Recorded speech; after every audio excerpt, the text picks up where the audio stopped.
Salut à tous, j'espère que vous allez bien. Aujourd'hui, je fais une petite vidéo sur les Camphotus variegatus. Alors, c'était pas une vidéo qui était prévue, sauf que ces derniers temps, il y a eu du changement un peu dans les tubes.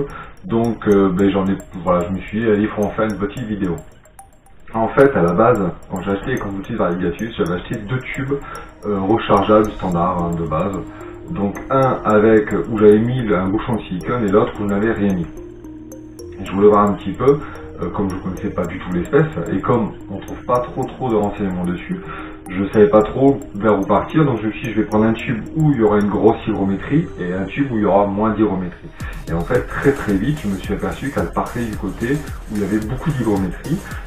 C'est là où la colonie, enfin la fondation est directement partie, c'est là où les premières ouvrières sont nées, la première génération de chez moi est née, etc. Et jusqu'à l'heure, jusqu'à il y a encore 3-4 jours, on avait tout le couvain et la gine, avec une grosse partie de la communauté des ouvrières, dans le tube avec le bouchon de silicone, et j'avais à peu près toujours une petite vingtaine d'ouvrières, entre 10 et 20, dans le tube en plâtre. Parce que j'avais changé, j'avais mis ce tube en place, ça vous l'avez vu. Sauf que là, il y a maintenant 2 jours, je crois que c'est fini, tout le couvain a été ménagé, alors par étapes. Au début, ça a été les cocons, après ça a été les larves et ça a fini par les œufs.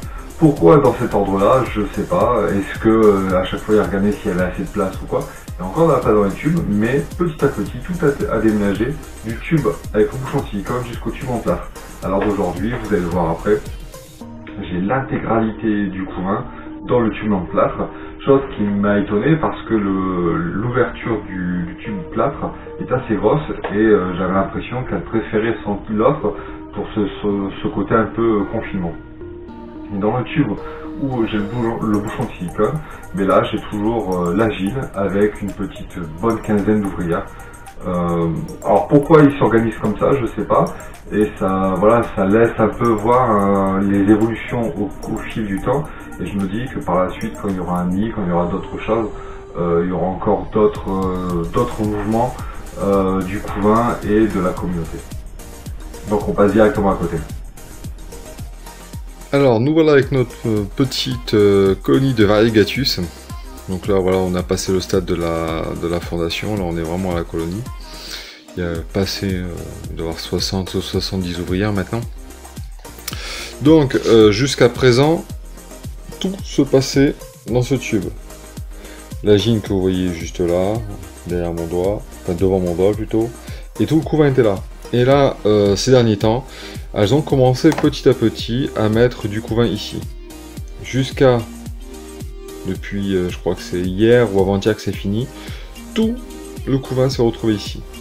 Il est resté encore quelques larves ici et c'est terminé. Donc là vous voyez, il y a quasiment toute la colonie, enfin une grosse partie, je dirais plus de la moitié des ouvrières qui sont ici. C'est tout amassé. Il y a encore une bonne quinzaine, vingtaine, là on voit encore un beau major là. Là on voit bien le beau major qui est là.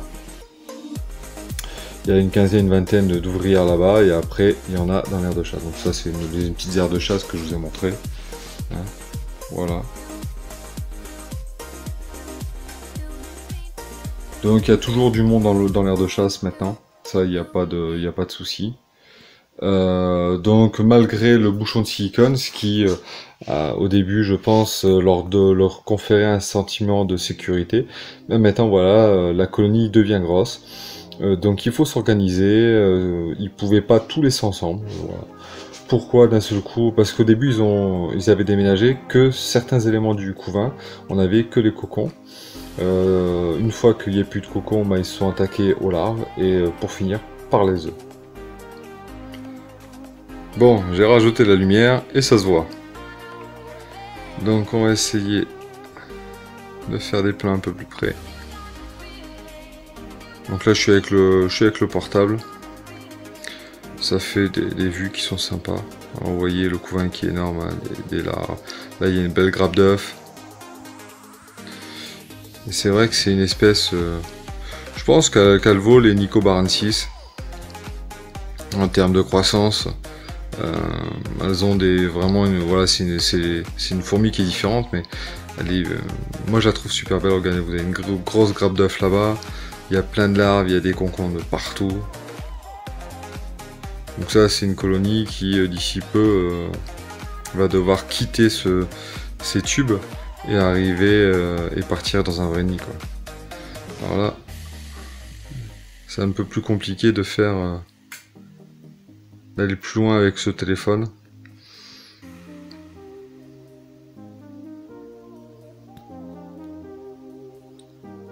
Et maintenant c'est vrai que j'ai énormément de majors, comme celui-là, comme celui-là là-bas.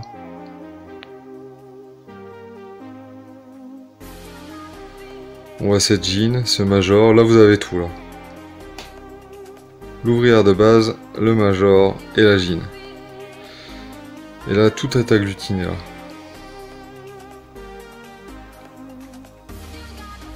Alors ces derniers temps, je sais pas pourquoi, j'ai un phénomène de condensation qui est un peu plus important que d'habitude. Je sais pas pourquoi, parce que les températures sont encore plus stables qu'avant. Donc j'ai retiré l'abreuvoir et puis voilà, ça c'est une bonne technique sur cette espèce. Si vous la voyez, si vous voyez trop de condensation sur les parois, vous retirez l'abreuvoir et elles vont commencer à boire toute cette eau parce que c'est une espèce qui est vraiment gourmande en eau. Alors là c'est du pseudomyla que je mets toujours dans un bouchon pour éviter de dégueulasser l'air de chasse. Et aujourd'hui je vais donner un insecte. Donc c'est vers de farine pour l'instant. Je me suis amusé à donner quelques mouches la dernière fois. Et c'est incroyable parce que le ver de farine reste dans l'air de chasse, que les mouches systématiquement sont rentrées. Et par contre là je vois que j'ai rien du tout, j'ai pas de déchets, quoi. Alors tant qu'on est là, ben, on va donner un verre de farine, voir ce que ça donne. Alors on a quelques ouvrières qui commencent à vouloir escalader tout ça. Donc je pense que prochainement je vais devoir remettre un petit peu d'huile minérale. Ça marche bien mais il faut remettre assez souvent. Ça dégouline pas trop quand on modifie une pellicule, mais ça dure pas très longtemps. Donc là on va donner... Alors c'est du verre de farine que j'ai de mon élevage, donc le plus dur c'est de le mettre sans tout écraser. Oups.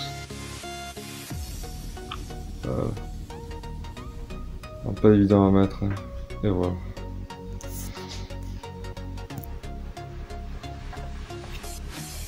Donc, je vais refermer parce que là, elle commence vraiment à bien grimper. Et là, c'est l'heure du festin.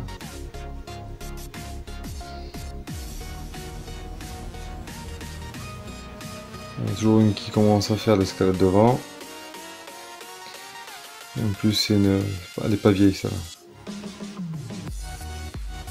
Donc les vers sont... Je les coupe en deux, je les mets.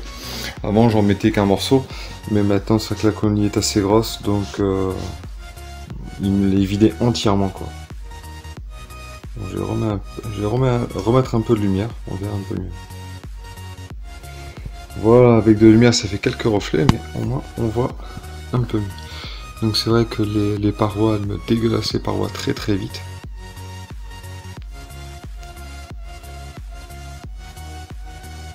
Et là, c'est le festin, quoi. Alors, c'est vrai qu'il y a pas mal de personnes qui m'ont demandé un petit peu ce que je leur donne à manger. Et je leur donne une fois par semaine un verre de farine, enfin un morceau, hein, suivant la grosseur de la colonie, enfin de la fondation. Je mets un morceau plus ou moins important. Et c'est vrai qu'il y a un effet, c'est un effet explosif sur le couvain. On a un couvain qui se développe hyper vite.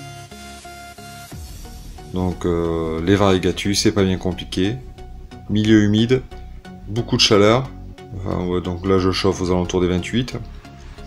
Et après, bien leur donner à manger parce que c'est vorace. Donc liquide sucré 1 à 2 fois par semaine suivant la vitesse à laquelle ça vide le bouchon. Et après c'est verre de farine. Donc d'habitude c'est vrai qu'on le voit un peu mieux avec le microscope USB. Mais là c'était à la base c'était vraiment pour montrer le déménagement. Puis j'en ai profité pour les nourrir.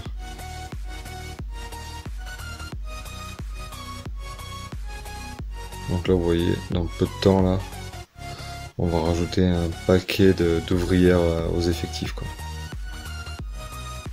Et plus ça vient, plus elles sont actives, plus elles sont demandeuses.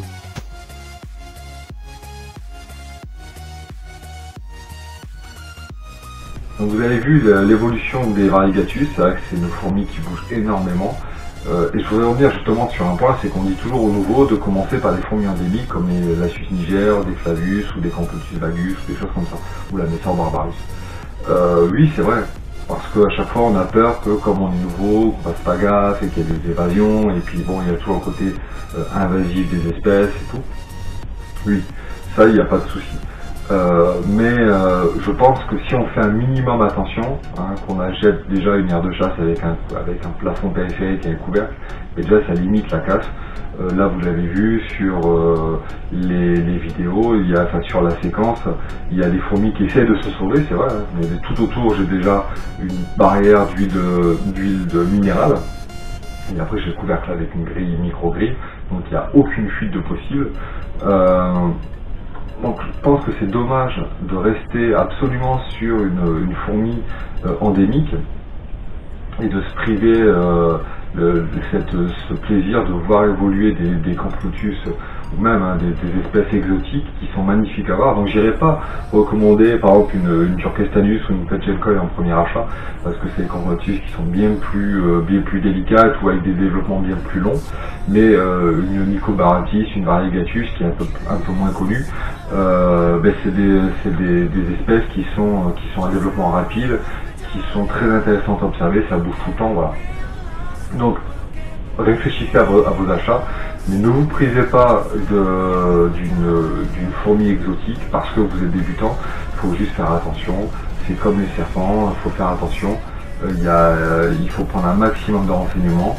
Et puis voilà, quoi. Puis vous contactez des gens comme moi ou des gens sur les forums et tout ça qui possèdent ces espèces-là et ils vous renseigneront. Moi en tout cas vous venez sur Discord ou en commentaire ou en mail et je vous dirai tout ce que je peux, tout ce que je sais, tout ce que j'ai pu découvrir au fil des mois sur ces espèces. Et puis si je peux vous faire partager un peu mes expériences, il n'y a pas de souci. Si cette vidéo vous a plu, toujours pareil, le petit pouce bleu, continuez à vous abonner, continuez à partager les vidéos. Je vous mets quelques vidéos sur le côté et moi je vous dis ciao ciao.